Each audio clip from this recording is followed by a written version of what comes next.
Pediatric Lounge, a podcast taking you behind the door of the physician's lounge to get a deeper insight into just what docs are talking about today. From the clinically profound to the wonderfully routine and everything in between. Well, hello again, and welcome to the Pediatric Lounge. Thank you for joining us this Tuesday morning. This is Dr. Herb Bravo, your host, and with me is your co-host, Dr. George Arogu. Before I introduce today's guest, which needs no introduction, I'd like to remind you that George and I will be at the 58th Annual Pediatric Postgraduate Course held by Nicholas Children's Hospital in Coral Gables, Miami. The course will be March 24th through the 26th, and it will coincide with Miami Music Festival.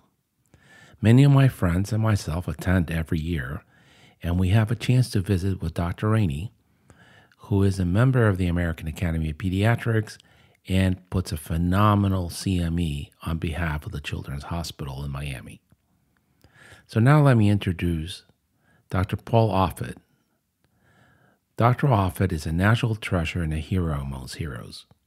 He's a friend of the podcast and needs no further introduction. He will be joining us to kindly share his perspective on public health and how it has improved the lives of millions of children in America in the last 100 years. This work has been a combination of the community pediatrician, incredible researchers like Dr. Offit, parents, children, pharmaceutical industry, government, and not-for-profit agencies. Those gains in the war have been hard fought, and the children and their parents have borne the cost of progress, sometimes with their own lives. As someone very dear to me says, we all bet our lives every day on decisions to do or not to do. Please welcome Dr. Offit one more time. Good morning, George. It's Tuesday morning, and we got a great guest, a friend of the podcast, someone that I admire, a real American hero and a treasure to this country. Right. Welcome, Dr. Paul Offit. Once again, this is an honor to have you. It's Tuesday morning, and you're one of the greatest physicians that we need to elevate. And today our topic is going to be the Cutter incident and other victories. Well, it's my pleasure to be here. Thanks. So, Dr. Offit, if you haven't realized, George is a guitar player, and I am a groupie of pediatric infectious disease people like you. And there's nothing that brings more anxiety and joy in my life than to have a conversation with you. And there's nothing that brings more joy in my life than reading your books. And so I want to change the narrative of the American pediatrician. And I want to make a collection of conversations and hopefully a book one day about all the wins that public health has had in America over the last 100 years. I think we have forgotten, and I think very few people other than yourself go back and look at history, and we repeat the same mistakes, and it's very unfortunate. But I want young parents and young pediatricians to remember that in 1950, mothers of all types, colors, ages, economic stratus, feared the summers, because that summer could be the summer that their child would be paralyzed or will no longer be with them. Summer was not a joy that we experienced. Kids are going to be out of school, we're going to have a vacation, we're going to be able to ride our bikes, go to the pool, go to the beach. It was a fearful moment in America. And it is beautifully written in your book, The Cutter Incident. And I added one more thing because I wanted to review Group A strep with you. Okay. And so let's start with 1916 polio pandemic in your book, and the New York commissioner sending police officers, guns drawn, to take children out of parents' homes. Yeah, I think people don't realize just how frightening polio was. I mean, it was what made polio so frightening. One was it was unclear exactly how it was getting transmitted. I mean, much like this virus, SARS-CoV-2, a lot of people would asymptomatically shed that virus, and only 1 in 200 who were infected with polio would be paralyzed. So it was the tip of a much bigger iceberg. So you didn't know where it was coming from. Two, it didn't really affect mentation, meaning you well understood exactly what was happening to you. Even if you were paralyzed for the rest of your life, or you were in an iron lung for the rest of your life, you were fully aware that was happening. And if you looked at these children who, with withered arms and legs on crutches, it was as if they'd survived a war for children, and this is the result of that war, the consequence of that war. It was a frightening disease. I certainly remember it. I mean, I was born in 1951. I had club feet when I was born. There was an operation that was performed on my right foot when I was 5. It's 1956. It should have never been performed. We hadn't mastered that surgery for at least another 40 years. But so I was in a polio ward. I mean, I was in a polio ward for 6 weeks. And I remember what that disease looked like. It was, the name of the hospital was Kernan Hospital for Crippled Children, because that was back in the days when you could use words like crippled and feeble-minded in the names of children's hospitals. And, if you were in a children's hospital in chronic care facility in the 1950s, you were in a polio ward. So I remember children in iron lungs. And I remember the Sister Kenny treatments, which probably most people don't know anything about. This was an Australian nurse who believed that if you took these incredibly hot packs and put them on these muscles that had become atrophied, withered, that you could make things better. And so I remember children screaming in that ward. There was 1 visiting hour a week on Sundays from 2 to 3. My mother was sick with a complication with a pregnancy with my brother. My father was a traveling salesman and never came. So I was there by myself for 6 weeks, just staring out this window next to my bed, which looked onto the front door of the hospital, hoping for someone to come save me. And when I was a medical student at the University of Maryland, years later, 20 years later, we rotated through that hospital. Now that place, which was a polio ward, wasn't a polio ward anymore in the late 1970s, but that room was still there. And when I walked into that room, which was now a group of secretaries in sort of cubicles, the molding was the same, but the painting was different, but that window was still there. And I remember walking over that window and looking out of it and looking onto the front door of that hospital and crying. And I really think that if you ask me, what drove me into medicine, or what drove me into pediatrics, or what drove me into writing a book about polio and the polio vaccine, it was that moment. I think that the passions of our adulthood invariably come from the scars of our childhood. And I think that's what happened to me. Wow. What a wonderful story. Painful, but what a wonderful description. At the same time as you were in that ward, great things were happening by great Army fellows and pediatric infectious disease luminaries. So Fleming discovered penicillin in 1928, and then a world war broke out in the 40s. And we see again warp speed program for the military, but in the early 40s, right?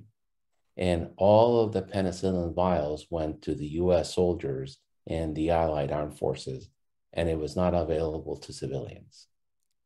And two of the people, their captains, Dr. Wanamaker and Dr. Denny, started thinking about what penicillin could do for humanity. At the same time, a couple of years earlier, Dr. Comer, who you described in your book, discovered a way to vaccinate children against polio in the 1930s and discovered the test for syphilis. He had a bad experience trying to license his vaccine. Could you care to describe what happened to that vaccine? Right. So Comer had the right idea. It's just the technology wasn't there to meet that idea, which was, take animals, monkeys, for example, inoculate them with polio virus, and then sort of, take their brains or spinal cords, ground them up, and then treat those preparations with a chemical. In some cases, I think Maurice Park in New York had used formaldehyde, and I think Comer used ricin to inactivate the virus. The problem is that you really had to make sure that the virus was completely separate from the cells or cell debris. Otherwise, it would hide in the cells and you wouldn't be able to inactivate it. So what he did was he had this vaccine that he felt could be, which he believed was sort of whole killed poliovirus, but it wasn't killed because of that technological problem. And so as a consequence, there were a number of children who, after getting that vaccine, suffered polio, and it killed his product. And it delayed polio vaccines for another 20 years. And you described, we think there's a lot of antagonism and rudeness in our society today.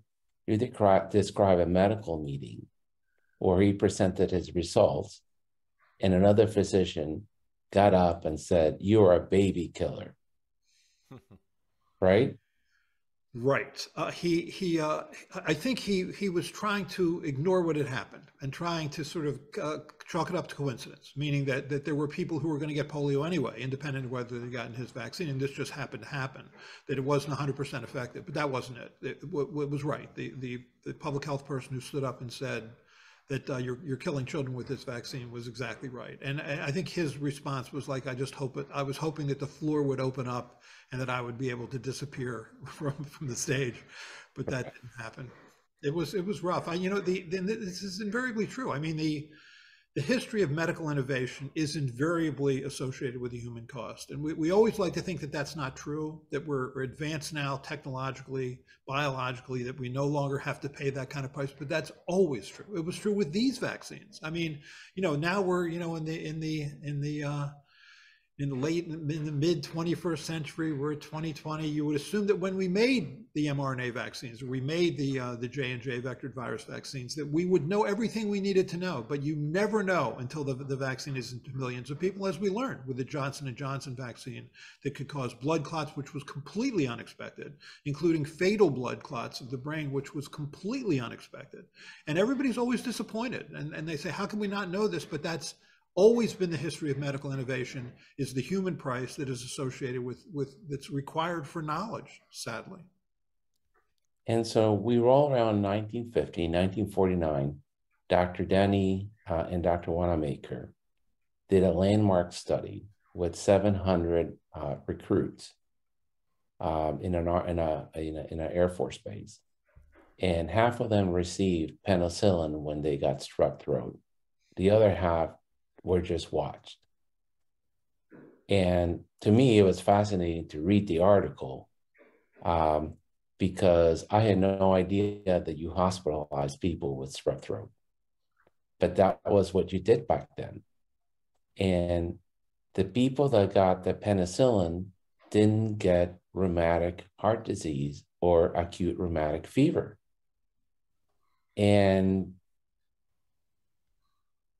we forget we don't need to treat strep. Strep is a self-limited disease. But at the beginning of the 1940s, Dr. Markowitz had a very similar experiences as you did. And he describes his first job in the Good Samaritan House, I believe in Boston, where he was in charge of taking care of only young children with rheumatic heart disease. And the whole hospital was just dedicated to that. And there was a waiting list of parents who were trying to get their kids with valvular disease into the hospital for recovery. 1 in 4 beds in America was filled with a child who had gotten heart disease from group A strep. And it was the #1 cause of cardiac death under 40 in America. And this, with this one study, Wanamaker and Denny showed that if we used penicillin, we could change the course of a deadly disease and do away with the need for the Good Samaritan Hospital as a cardiac rehab place for children.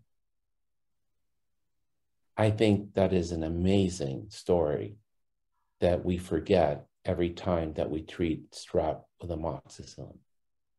You're right. I think people think that you're treating the strep throat to make the strep throat get better, but the strep throat gets better anyway. It's a self-limited illness. The reason you treat strep throat is to prevent rheumatic fever. And Milton Markowitz, who really published, I think, the definitive monograph on rheumatic fever based on studies he did actually in suburban Baltimore. I mean, he was a pediatrician in the end in Baltimore before he became chairman of the Department of Pediatrics in Connecticut. But he had a huge clinic, and so he's published a definitive monograph. One note about Milton Markowitz. Milton Markowitz saved my life.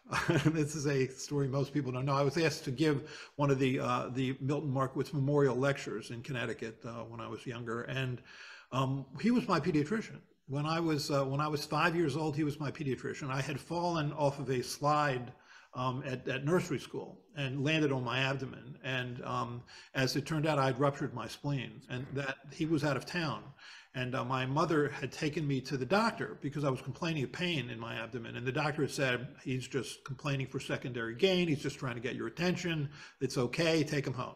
But I was still complaining that night. And so Dr. Markowitz gets back from where he was out of town. He's looking through the notes. He sees that I had complained of pain. So he called my mother and said, how's he doing? And she said, he still has pain. So then he did something that obviously no pediatrician does today, drives to my house and examines me and says to my mother and father, I think he's ruptured his spleen. And my father said, I want to get a second opinion. Markowitz said, there's no time. So he puts me in his car. I remember this because what I remember about it was what a child would remember, was that I got to ride in a car in my pajamas and my sister didn't. That was fun for me. That's how I remember that event. So it drives me to the hospital. I get emergency surgery that night where they removed like a quart of blood from my abdomen and saved my life. I think if I had gone to sleep that night with him not coming over and insisting on taking me to the hospital, I think I die. I do. I think Milton Markowitz saved my life. Wow, that's an amazing story. Wow. That's not in your book. Not in my book. Yes, not. So at the same time, someone named Salk started playing around with formaldehyde and 3 different viruses, it's polio, but 3 different polio 1, 2, and 3, to inactivate to create a vaccine.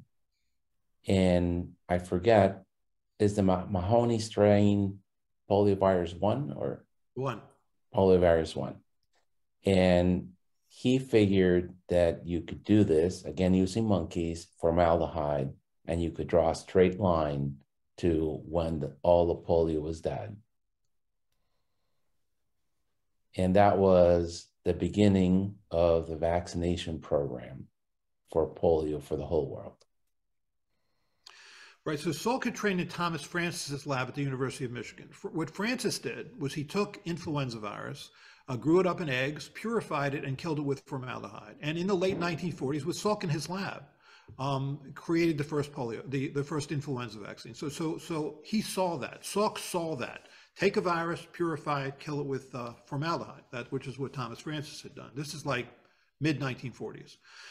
Then the key advance, the one that earned the Nobel Prize, was not Salk's. It was John Enders and Tom Weller and Fred Robbins in Boston, who found that you could grow polio in non-neural cells, like in monkey kidney cells or monkey testicular cells. So that got around the whole problem with making vaccines in nervous tissue, because nervous tissue contains myelin basic protein, and which is sort of serves as a sheath around those nerves, and you could make an immune response to myelin basic protein inadvertently, which would cause major problems for you. So that was the advance. So that's what Salk did. He took the advance of purifying a virus and killing it with formaldehyde, and then the advance of growing into non-neural cells from Enders, Weller, and Robbins, and then had his so-called straight line theory of inactivation, which he showed that if you had like 1 million infectious particles and then treated it with a certain concentration of formaldehyde at a certain pH, at a certain temperature for a certain length of time, that you could get a 1,000,000-fold reduction.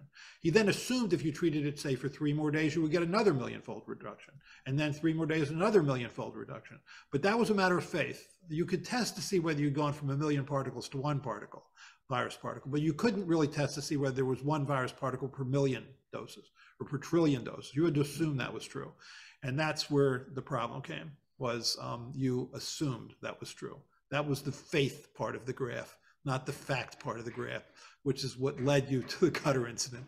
But Salk was amazing. I mean, I'll lead you up, I guess, to the next part of this. But he made his vaccine, tested it in 700 children in and around Pittsburgh, which is where he was working, and believed that he had had a vaccine that was safe and effective. He believed he induced a neutralizing antibody response that was going to be productive. And as far as he was concerned, he was done.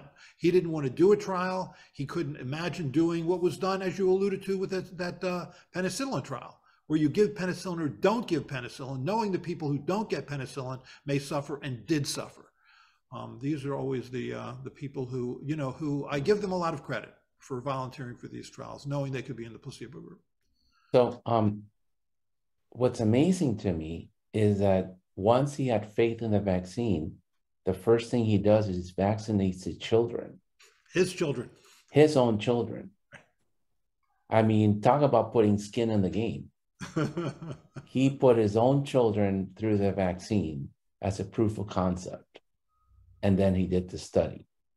Now, there is a famous politician in America who we must credit with a lot of what the polio vaccine is today.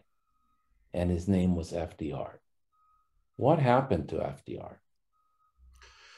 Right, so FDR was a young and vigorous man who was an athlete, and he visited a Boy Scout camp in his, I think, 30s, and days after visiting that Boy Scout camp, he came down with polio. We assumed that it was the visit to the Boy Scout camp that did it, but if you look at sort of historically, it was really fast. Usually it's a longer incubation period than that, but in any case, he was felled by polio, and this vigorous, active man now was in a wheelchair. Although it's interesting how he pretty much was always able to never be photographed in that wheelchair. I mean, or even with crutches. I mean, he was always sort of held up between people because he didn't want people to think that their president was in any ways limited. But he's the one who, created this. Essentially, he and Basil O'Connor created this March of Dimes. What was the infantile, the National Foundation for Infantile Paralysis, otherwise known as the March of Dimes, where people sent their dimes into the White House and created millions of dollars in funding that funded research like that of Jonas Salk or Albert Sabin, and led to that vaccine. I mean, that vaccine was America's vaccine. We paid for it. We paid for that vaccine, and that was actually the study that was done, which Jonas Salk did not want to do, and I can get into the details of that in a minute. That study, that was Operation Warp Speed 1. I mean, we know about Operation Warp Speed for the COVID vaccines, but this was Operation Warp Speed 1 because what happened here was a private philanthropic institution took the risk out of it for pharmaceutical companies, which is what Operation Warp Speed did for COVID vaccines, which is to say that that program run by Basil O'Connor, but the impetus from it came from FDR. That program paid for the research, paid for the mass production, paid for the testing of that vaccine. And paid for the vaccine. That program paid for vaccine, even if it had been shown not to be safe or effective, in which case they would have thrown it away. They took the risk out of it for pharmaceutical companies. So 5 companies stood up to make it. So I did the math on that because I was fascinated. They paid $9 million to the pharmaceutical companies. Pfizer, I think Pfizer was one of them back then. And it was Eli Lilly, Park Davis. That's Ryan, correct. Pittman Moore and Cutter. I believe, and Cutter. Yeah. Yes, and the $9 million they paid in vaccines for 27 million vaccines would be 100,000. So $100 million today, and so they paid something like $4 for a vaccine. And we're paying $20 for vaccine today. But it was amazing. They did take the risk out of it. And so then this study funded one of the largest studies up to that time that was done by a researcher in University of Michigan. And they had an arm that received that vaccine and an arm that received nothing, in deference to Dr. Salk, right, to see what would happen. Right. So you had 420,000 children that got inoculated with Jonas Salk's inactivated, whole, killed poliovirus vaccine. You had roughly 200,000 who were inoculated with saltwater, placebo. And then you had 1.2 million children that observed uninoculated controls. That was the nod to Salk. Salk couldn't conscience giving salt water to first and second graders in the mid 1950s, knowing that every year that virus could cause 30,000 children to be paralyzed and 1,500 to die. He just couldn't do it. But nonetheless, that's the way they wanted to do it because, as you noted with the rheumatic fever trial, you did placebo-controlled studies, as we did for the COVID trials. I mean, for the Pfizer-Moderna trials, there was a death in that trial, in one of the trials, and because the person was unlucky enough to be in the placebo group. And I don't know if you're going to get to this, but so the trial was done over a period of a year. And you have Thomas Francis, who headed that trial, was an epidemiologist at Michigan, with whom Salk had worked when he did his work on influenza, who stood up at Rackham Hall, University of Michigan, and said those three famous words: safe, potent, effective. And that was on the headline of every major newspaper in this country. I mean, church bells rang out, department stores stopped while they made that announcement. It was announced to Voice of America, to Europe. Synagogues held special prayer meetings. Dr. Salk was a hero. I mean, vaccine makers aren't heroes anymore, but they were then, and they had a ticker tape parade for him. But how do we know it was effective? We knew it was effective because 16 children died from polio in that study, all in the placebo group. 36 children were paralyzed in that study, 34 in the placebo group. These were first and second graders in the 1950s. I was a first and second grader in the 1950s. I mean, but for the flip of a coin, these children could have lived long and productive lives. And these are the gentle heroes that we leave behind in these kinds of stories that we fail to recognize, I think, in many ways, just the sacrifices that were made for knowledge. And I want to ask you to describe for our audience one more time the reaction of your mom the day that study was read out loud. Well, like many mothers across America, she cried. I mean, this was now, I remember I had two first cousins, and we would play in our backyard in a little plastic pool. We'd bounce, sort of splash around in the summers because my mother was scared to death to let us go to any sort of public swimming pool because of fear of polio. Summer camps, this whole notion of summer camps in Maine or New Hampshire or Vermont, were all born of polio, fear of polio. There's a wonderful book by Philip Roth called Nemesis, which goes through sort of a polio outbreak in the 1950s. It's very, very emotionally written and well done, if anybody gets a chance to read it. Great, thank you. And so at that point, we had one of the fastest vaccination rollouts in the history of this country and the world. And everybody was lining up their children to get that. Interesting, the shot was given in the arm, independent of their age. There was a lot of hope and happiness across the country because it seemed like we had defeated this horrible disease. However, an unexpected complication happened. And I believe it was in Idaho that it was first noticed. What happened in Idaho to all these third graders, I believe, that lined up at school to get their vaccination? Right, so this vaccine was paid for by the March of Dimes for free. So as much as the COVID vaccine rolled out for free, this vaccine was paid for free. One thing about the COVID vaccine, though, the virus, the SARS-CoV-2 virus was isolated in January of 2020. That was a vaccine 11 months later. That's the fastest vaccine ever made. Although it is true that with the polio vaccine, that trial was done over roughly a 1-year period. But the research had been being done for decades. So we had known about that vaccine, obviously, for decades. I'm sorry, the virus for decades. So there was much more, the research part was much longer than it was for COVID vaccines. But in any case, so now you had 5 companies that were making the vaccines. 2 of them made it for the trial, Eli Lilly and Park Davis. Those were veteran vaccine makers, so they were used to doing this. 3 other newer companies, smaller companies, Pittman, Moore, Wyeth, and Cutter, then made it for everybody. So then you had 5 companies that were making it. The vaccine was licensed in 2.5 hours.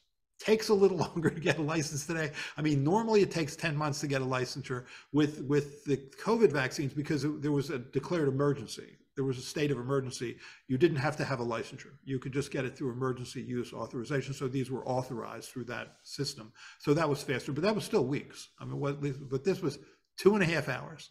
And Oveta Kolpabi, who was the head of what was then called Health, Education, and Welfare, now Department of Health and Human Services, was angry that it took that long, that it took 2.5 hours, because she wanted to have it for the national news that night. This was before the 24-hour news cycle, and so she was angry that it took that long. So now you had this vaccine that was rolling out, and one of the companies made it particularly badly, although all the companies had a problem.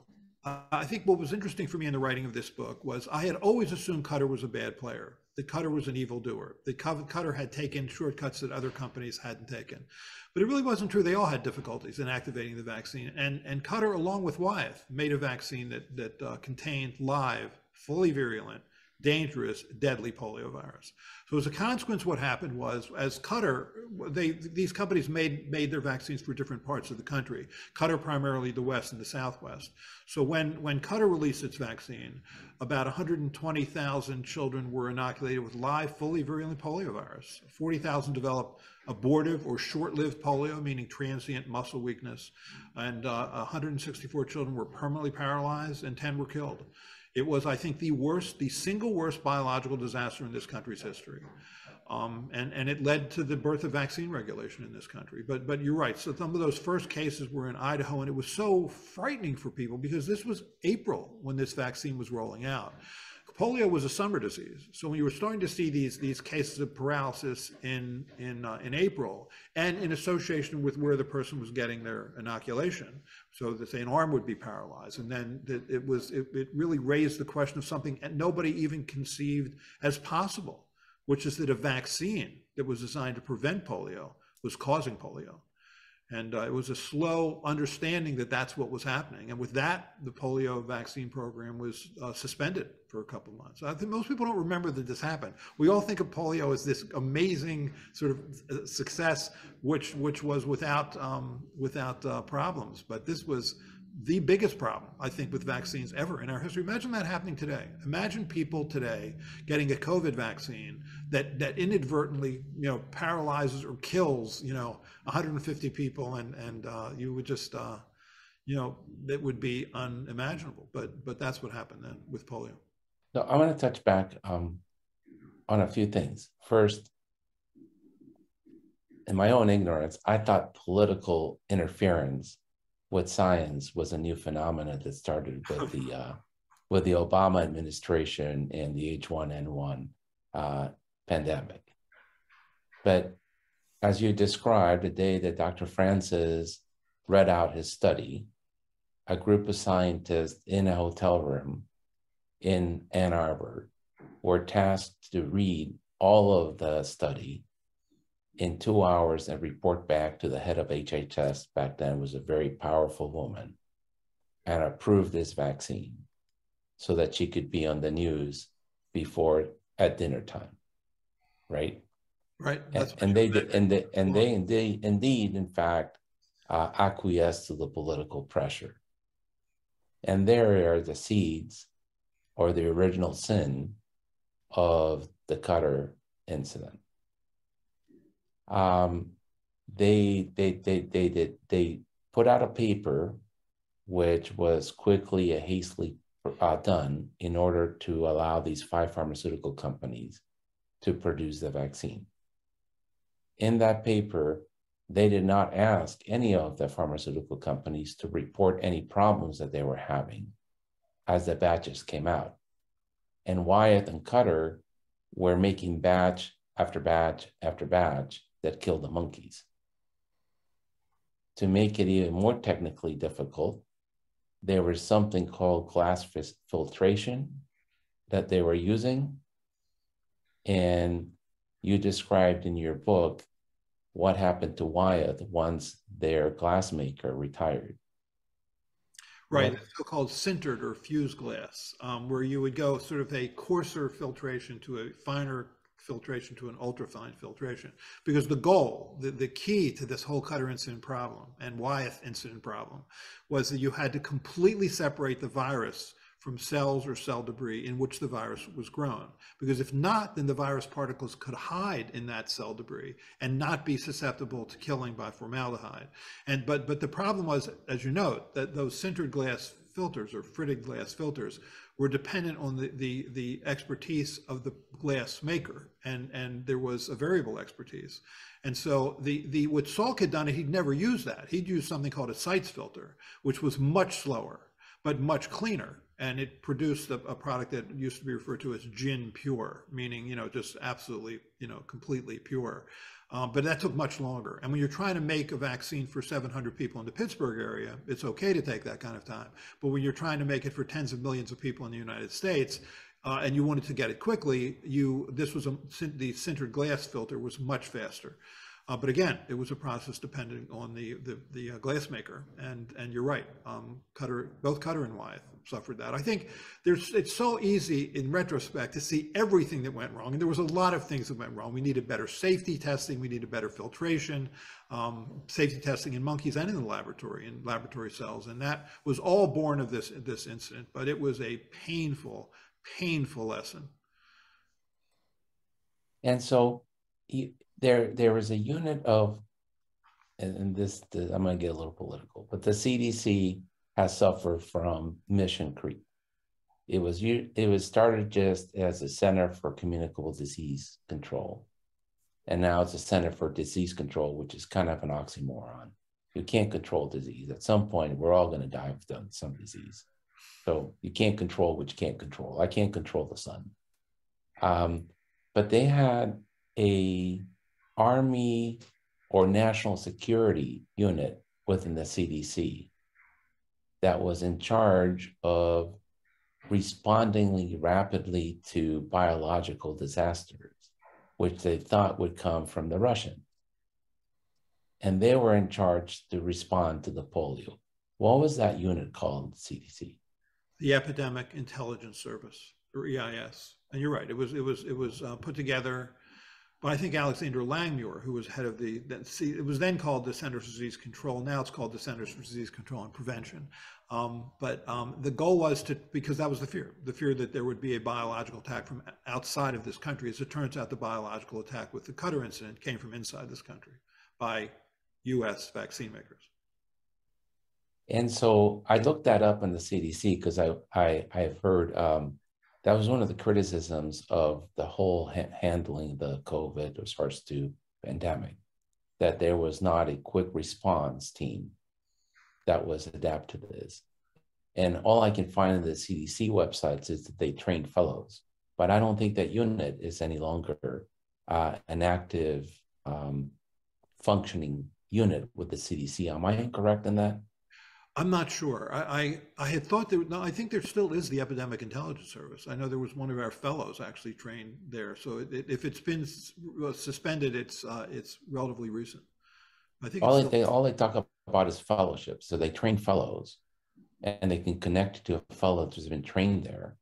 But it doesn't seem like it's a unit that's ongoing that could respond rapidly to a biological disaster. I think if you sort of apply that to COVID, I think that the failure there, and I think hopefully it's one we've learned from, is that China was not a good player here. I mean, it took a whistleblower in China to tell you that there was a virus that was spreading through Wuhan that was killing hundreds and ultimately thousands of people. I mean, that shouldn't have had to happen. It shouldn't. We should have an international surveillance system that when these kinds of viruses pop up, and you had SARS-1 in 2002, you had MERS in 2012, now you have SARS-2 in 2019, 2020. That's 3 pandemic viruses in the last 20 years. Well, why don't we assume that we're not done with this? You need to have an international surveillance system so you don't have to trust the honesty of these countries. I mean, China was not an active player. They should have let the world know this was happening the minute they had a suspicion it was. And ultimately, it was an ophthalmologist in Wuhan that was willing to say, look, there's a problem here. He ultimately succumbed to that disease. And I think, at least in retrospect, has been seen as the hero he was. But at the time, he was considered to have been too outspoken. We also had a problem with the CDC, which they repeated the same mistake they had done previously. They tried to hoard the DNA and not put it out to LabCorp and Quest. so that the people that actually know how to do this at mass production could develop the PCR. And that that kind of turf power wars within the U.S. government could have killed many of us. I completely agree. And no one has ever been held accountable. And this is the second time they make that mistake. So I'm always somewhat generous when someone makes a mistake, because we all make mistakes. But when you repeat the mistake a second time and it costs people's lives, and you do it out of selfish motives, that is someone that no longer needs to have a job in the government. Yeah, I wouldn't say it was selfish. I think that you're right, first of all. When we had the sequence of that virus, which was really by January of 2020, I think what the CDC should have done is just what you said. They should have immediately recruited commercial laboratories, as many as possible, to try and make test kits that had the adequate controls, positive and negative controls. Because what they did was they kept that all in the CDC. They had a problem with their controls, and the test kits they initially sent out had to be recalled because there was a problem with those controls.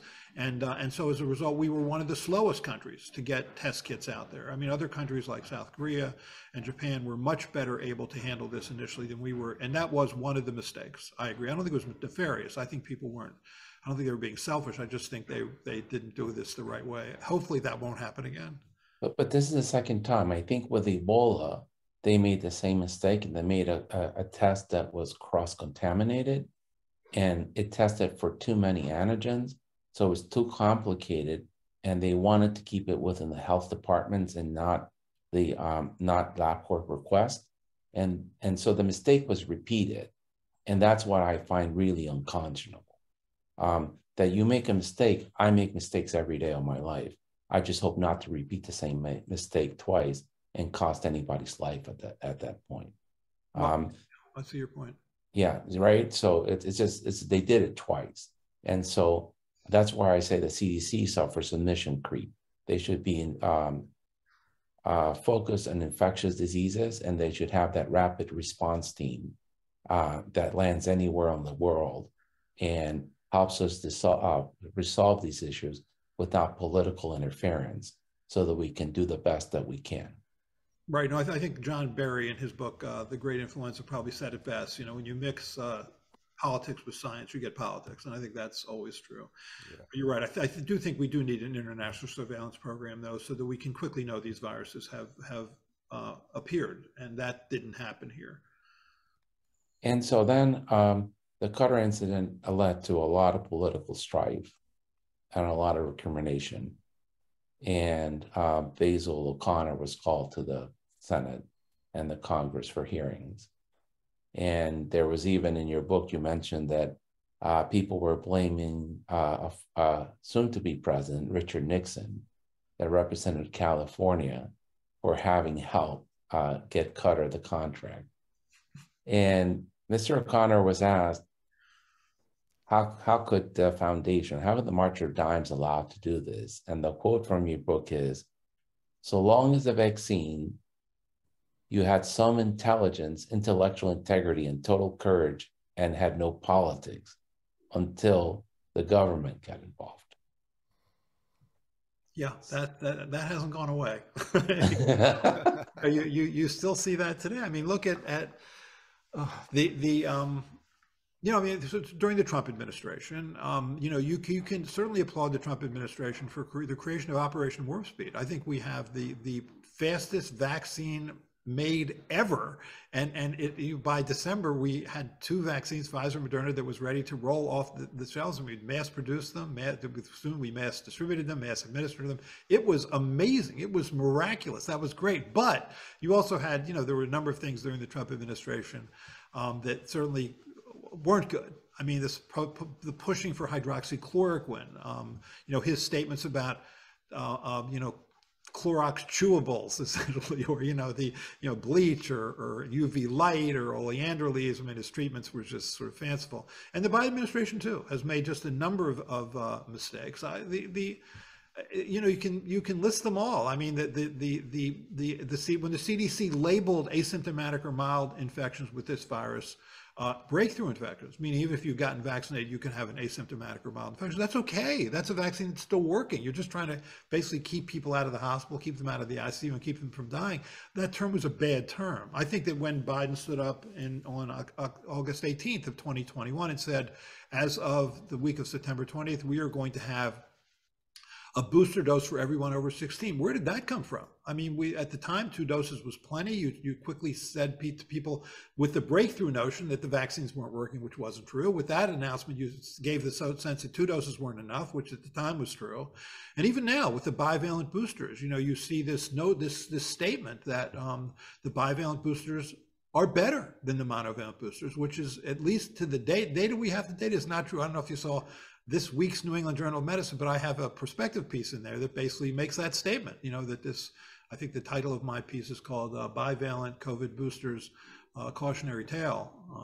Yes. I think we did make. So I'm going to interrupt you a little bit because I'm going to touch back on that at the end. Okay. When I was reading your book, I couldn't stop laughing. The AAP during the Qatar incident said, quote, and this was sent to every pediatrician in the country via letter, the AIP recommends that polio vaccine be discontinued. That has to be one of the most infamous statements of the AAP ever.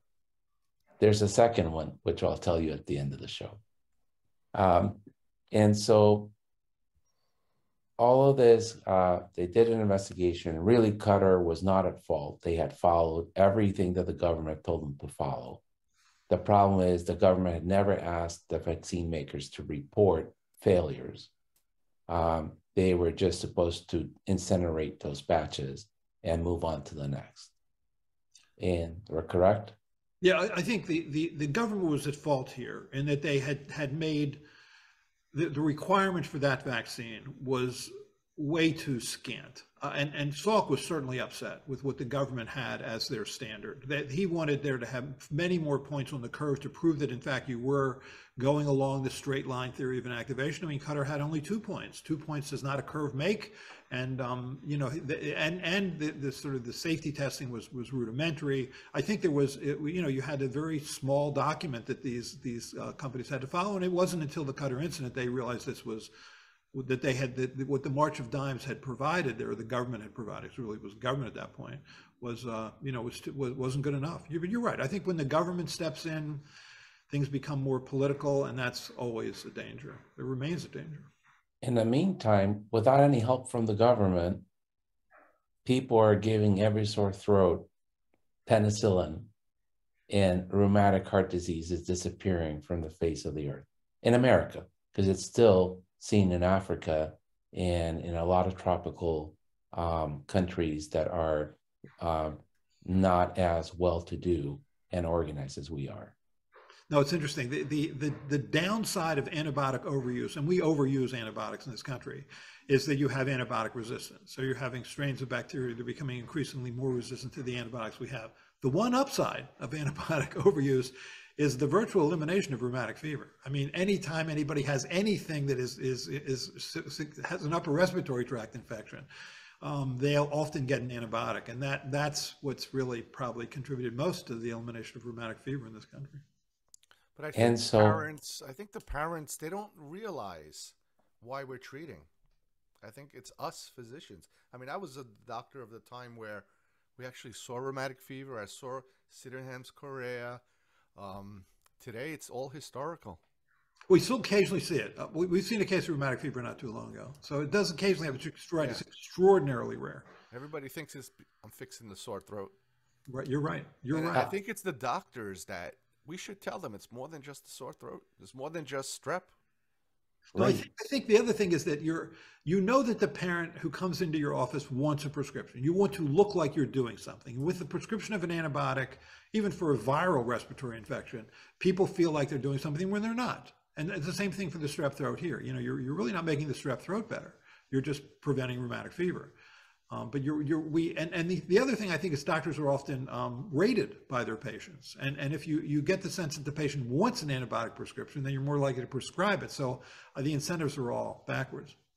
So I have a cheat for that. And I should not say this publicly, but I have absolutely no respect, no use no love for azithromycin. So you want me to write you for a prescription? I'll say, here's a CPAC.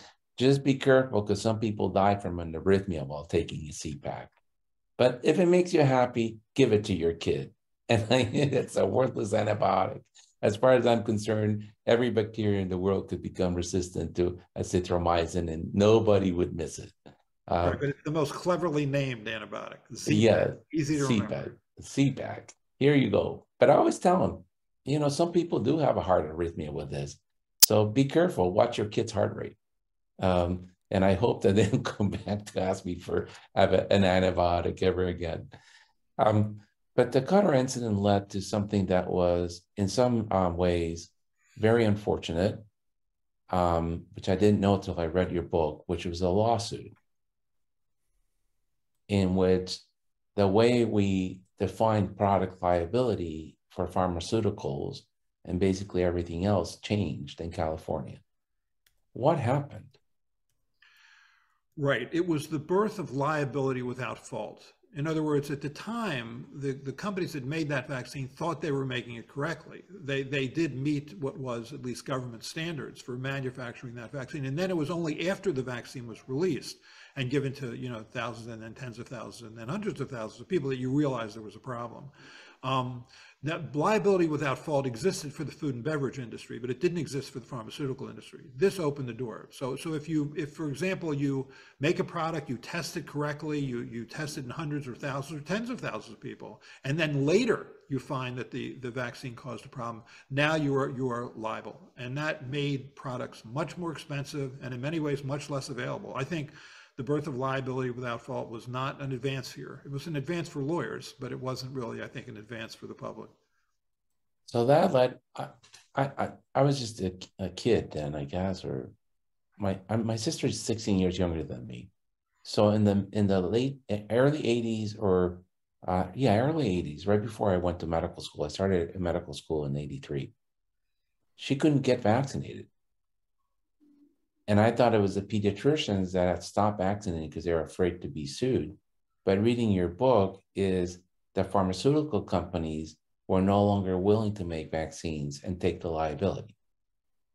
That's right. We went from 27 vaccine makers in 1955, around the time of the Qatar incident, to 18 vaccine makers in the early 80s, and then to 4, essentially, vaccine makers. And a lot of that was liability because imagine making a product, trying to do everything you can to make it right, and then finding out when it's in millions of people that it caused a problem, and now you are trying to dig out from lawsuits. I mean, the only thing that saved vaccines at all in this country was the Vaccine Injury Compensation Program, which was part of the National Childhood Vaccine Injury Act under Reagan. Actually, Reagan, in '86, basically, that act was passed, and then it went into effect in 1988. That was all Reagan, actually, who basically saved vaccine makers in this country, because we were about to lose vaccines for American children because of the flood of litigation associated with basically the birth of liability without fault. And you mentioned a most interesting fact there that Dr. Baker, I think Dr. Baker was at Baylor, right? Carol Baker, right. Carol was a Baker with Ralph Feigen, and she actually developed a vaccine for Group B strep, but it was never manufactured because this act only covers vaccines that are related to children, not moms. The people have been fighting for that for decades now, trying to make sure that you can get protection because the companies aren't willing to suffer the slings and arrows of outrageous litigation because of this birth of liability without fault. What's interesting is that the juries that were part of that Qatar incident, because there were exit interviews with those jurors didn't want to find Qatar guilty. They didn't. They felt that Qatar had done everything that they were asked to do, that Qatar didn't know, that Wyeth didn't know that there was a problem, and that they shouldn't be held accountable for that problem. Because what they saw, to their credit, and these jurors in the 1950s, was that this was a process of evolution, that we didn't know enough to make the polio vaccine safely, and we didn't. Even veteran vaccine makers like Eli Lilly and Park Davis were having trouble making that vaccine.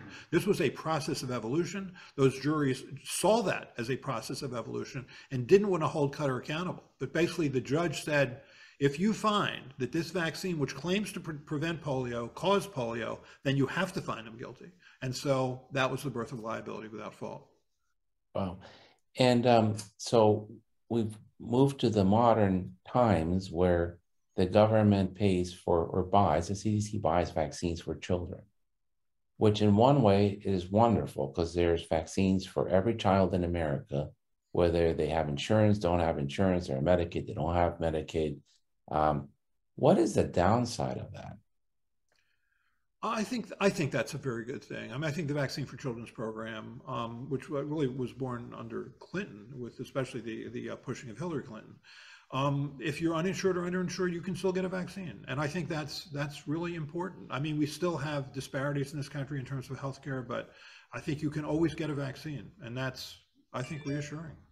But what is the downside? You mentioned it in your book, and it's about how we value medicine in the United States.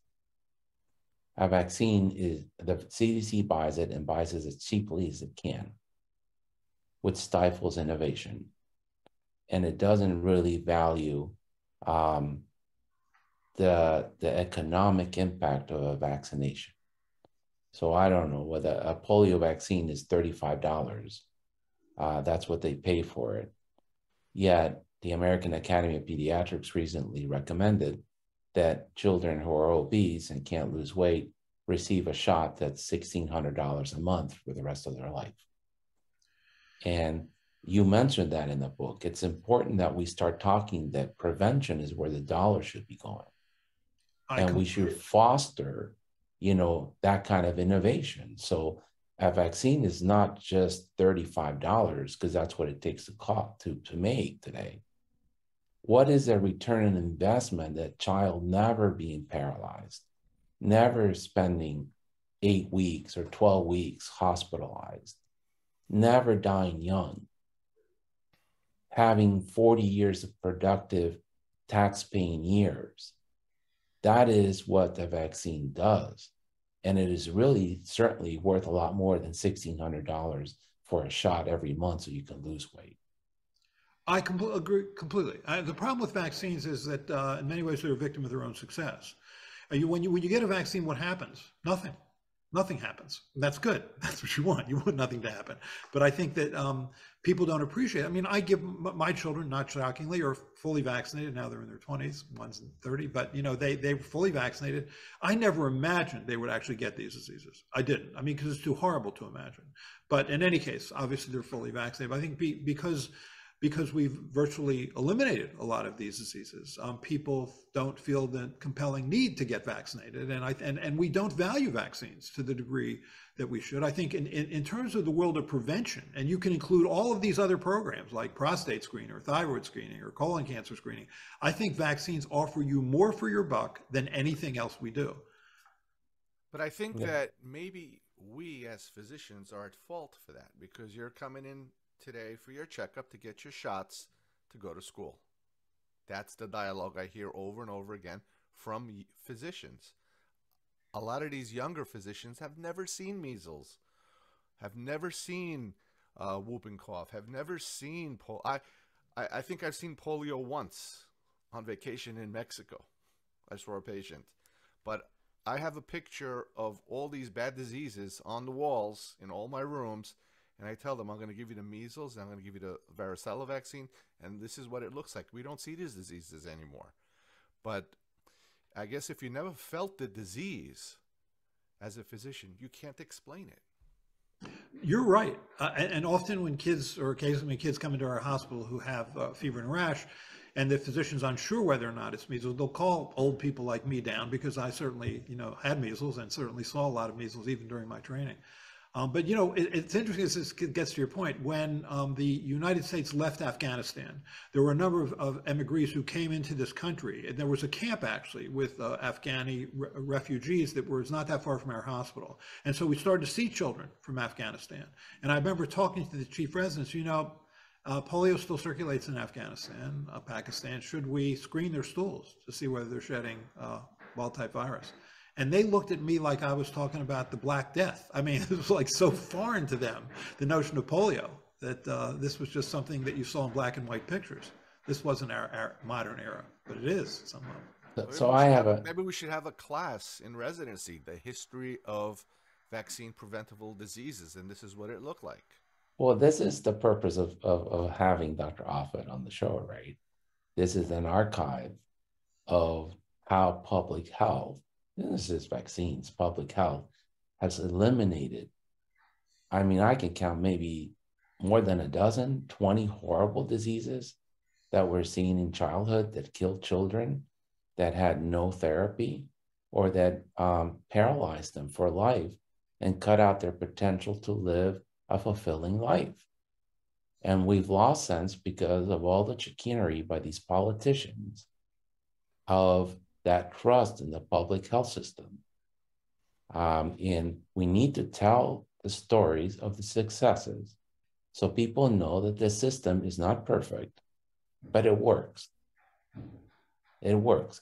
And so so we moved on to the question that your pediatrician asked very eloquently in a couple of landmark papers in the American Academy of Pediatrics Journal. And Dr. Markowitz, because of his experience in the indigent clinic in Baltimore, argued that it wasn't just penicillin that made a difference. It was the adoption of Medicaid and access to healthcare that had eliminated rheumatic heart disease. So I went back and I found some papers written by Dr. Moss, who at one point was the director of the Hospital for Children in Costa Rica. And he has a wonderful graph, and he shows as a Hospital for Children in Costa Rica, which is a 250-bed facility that was created because of the polio epidemics, as you start using vials of penicillin, you see rheumatic heart disease go this way. There's a total inverse correlation. But as you have pointed out so eloquently, both on the Cutter incident and You Bet Your Life, it takes a community. I cannot vaccinate for polio or for rotavirus if Dr. Offit did not co-invented the vaccine for rotavirus. I cannot vaccinate for rotavirus if Merck doesn't produce the vaccine. I cannot vaccinate for polio for rotavirus if there isn't access to my clinic.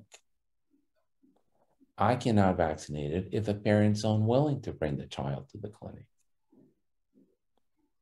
And at the end, as you say so eloquently, the people that have paid the ultimate price for this advancement and this joy that we have today in America, because it's not worldwide, of having gotten rid of the scourge of all these diseases, are the children that died from side effects of these vaccines. And the ones that didn't get the vaccine because they were in the control arm. They are the ultimate heroes of this story. But it is a story of success, despite all the chicanery by the politicians, despite of all the mistakes, despite of all the interference. It is a wonderful story of success, of partnership, of community. It is not just the pediatrician, it is all of us who have achieved this goal. And I think that's a story we need to tell. Yes. That's why I wanted to pair up your book with, I dug out my articles. Remember the times where we had to photocopy them and put them into a file folder? Yes. Because that's the only way you could go. So they're in the basement. So I went and took out my group-based rep and Denny's article, Markowitz's articles, and I read them again. And I was like, wow, what a story, right? Right. And so I have to ask you, this is just because I'm forced to do this. My niece got SARS-CoV-2 when she was 4 months old over Thanksgiving, made me sick, made my parents sick, and made everybody around her sick. It was totally nothing to her. Her parents were much younger, in their 30s. It was a cold to them. But now they're in the quandary, which I think is a question that we really need to answer. Should that child, she's now 6 months, 7 months, should that child receive any COVID vaccines at all? Right. So the answer to the question, can natural infection protect against severe disease associated with the re-exposure, is yes. I mean, there are many studies that have shown that. I'm not sure what the story is with a 4-month-old. I mean, that's a much younger first-time infection than typically.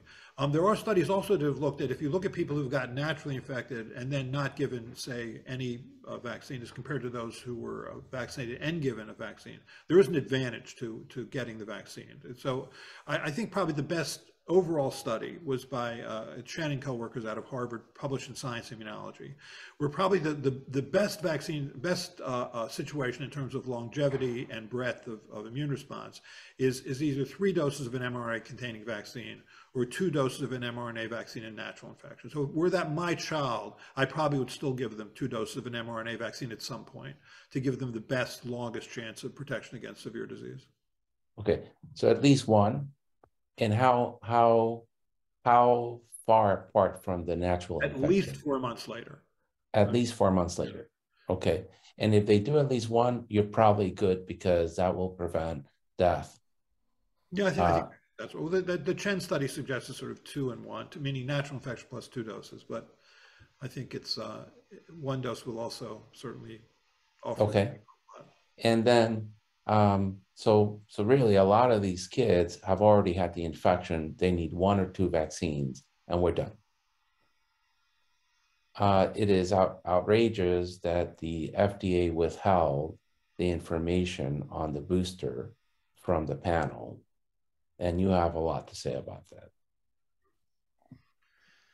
Yeah, the CNN picked up this. I think, yep, when we on June 28th met to discuss the bivalent vaccine, there were some clinical data that Moderna had that they had submitted actually in their emergency use authorization submission. It would have been nice if we could see. The numbers were small. They hadn't looked at the challenge strain, so it wasn't an enormous amount of information. But all the information should have been presented. I don't think it would have affected the vote in the end, either by us or by the ACIP Advisory Committee for Immunization Practices to the CDC. But it's always good to get all the information. True.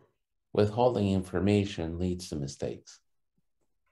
And there should be no room for that when we're in a scientific room. Yeah, I think the way I put these things together now is that this is not 2020 when you didn't have vaccines and you didn't have monoclonals and you didn't have antivirals, and we still, even with that, we did large phase 3 prospective clinical, placebo-controlled trials as the size of any pediatric or adult vaccine trial. Now you have 96% population immunity. The incidence of hospitalization and deaths are way down. So let's take our time and look forward as to what the best approach is now moving forward. We don't have to do things in a rush manner anymore. And hopefully that will be true. First of all, I don't think we still need the Wuhan 1 strain, the ancestral strain in this vaccine, in a bivalent vaccine. Wuhan 1 is gone. I think it's unlikely to come back. And all we do is we make it much harder to climb that imprinting hill that comes with doing these bivalent vaccines. So maybe only have a monovalent or bivalent or trivalent vaccine that only includes circulating strains. And then who really is, what you really need is 2 things. You need to know from the CDC, who is it that's getting hospitalized and dying? Who are they? How old are they? What are their comorbidities? Are they immune compromised? Did they get vaccines? If so, which vaccines and when? Did they take antivirals? You need to know then, if so, when. You need that information so you can target those who are most vulnerable moving forward, because this virus is going to be with us for decades, if not longer.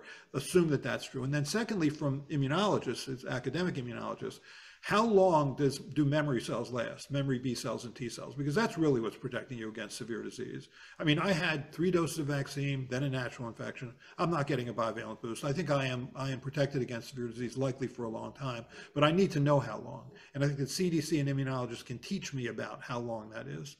But you need that information, because without it, you just sort of think, well, let's just boost everybody all the time, and that doesn't make sense. And then I have a constructive criticism. I just want to ask all my heroes in pediatric infectious disease, please stop saying that myocarditis after the vaccination is not a serious illness. There's a recent study in the Journal of Pediatric Infectious Disease that looked at this, And you can get this side effect from the vaccine from the first shot, the second shot, the third shot. And they all have lasting changes in their MRIs, cardiac MRIs, long after they're asymptomatic. And they're even starting to consider whether it should be prudent to treat these children with IVIG, like we do Kawasaki and like we do MIS-C. It's a real disease. Now, you could get myocarditis just from the shot, from the disease itself, and have the same outcome and probably more frequently. But let's not minimize it, because it's important that people have the right data when they agree to vaccinate their children. They're betting their life one way or the other. There's no free lunch. You might get the shot. You might be that outlier that after the first shot, being young and female, ends up with myocarditis. It's not supposed to happen, but it could happen. Or you might decide not to get the shot, and your daughter gets the natural infection and ends up with myocarditis in the ICU. And I can't predict the future, but I can give you the best information that I have. Any thoughts on that? Well, sure. I mean, I think there's always a spectrum of illness. It's clear that the natural infection can cause myocarditis, and when we see myocarditis associated with a natural infection, it is more severe than is the myocarditis associated with vaccination, which generally is transient and self-resolving. But I do think we should have the humility that comes with knowing that there is invariably a spectrum of illness, and that we will learn about how myocarditis plays out over the only years from now. And so when people say to me, well, what's the downside of getting a booster? There's a downside of ever getting a biological. Anything that has an upside can have a downside. And so don't take it so blithely that, what's the downside of a booster? Anything that has a positive effect can have a negative effect. So get it if you need it, but if you don't need it, don't take it. Wonderful, wonderful. It's always such a great time. I always appreciate your generosity with your time. You're so busy and you do so many things, and you take time to talk to us and the pediatricians in the country. Thank you so much. I just have one more ask of you. Will you run for president? We used to play a game when I was in college. It's like, when had you done something in your life that would have never gotten you past any sort of constitutional hearing? I think mine was maybe 15, but in any case, no. Well, thank you. Be well until we see each other again. All right, take care. Bye-bye. Bye.